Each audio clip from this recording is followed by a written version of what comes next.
Ce mardi 21 mars, Pascal Praud a analysé la situation de la France, entre la colère d'une partie des Français et l'attitude d'Emmanuel Macron qui garde le cap face à sa loi sur les retraites.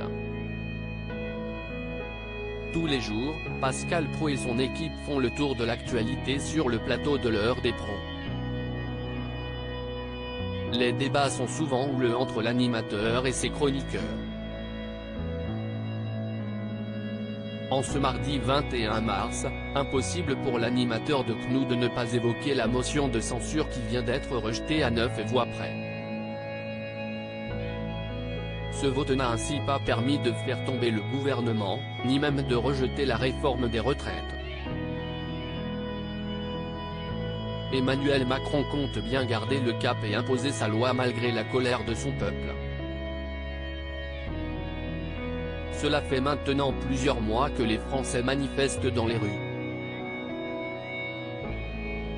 Les éboueurs font grève, laissant accumuler les ordures sur les trottoirs dans les grandes villes, tandis que certaines raffineries sont bloquées.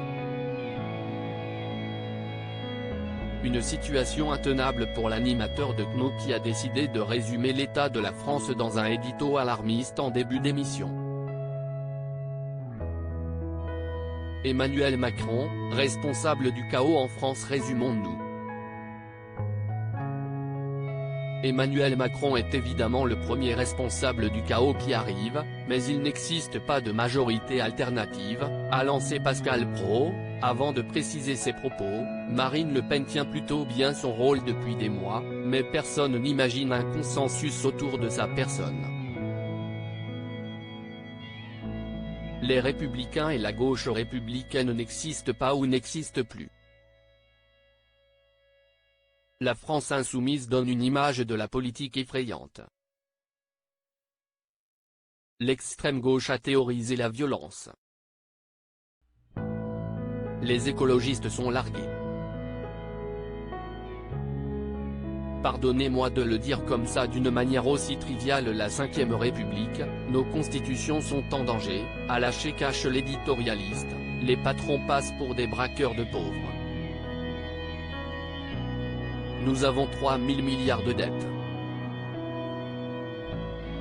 Il n'y a plus un sou dans les caisses. L'école est défaillante. La justice fait débat. L'administration est obèse. Le nucléaire est abîmé.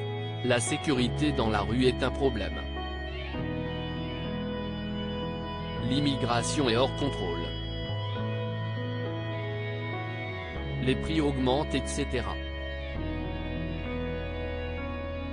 Bref, et pardonnez-moi de le dire comme ça d'une manière aussi triviale, nous sommes dans la M, a conclu Pascal Praud, provoquant des rires surpris de ses chroniqueurs, prêts à s'exprimer sur ces manifestations. À lire aussi, vous avez ici toute votre place. Après avoir maltraité un chroniqueur, Pascal Praud lui présente ses excuses dans l'heure des pros.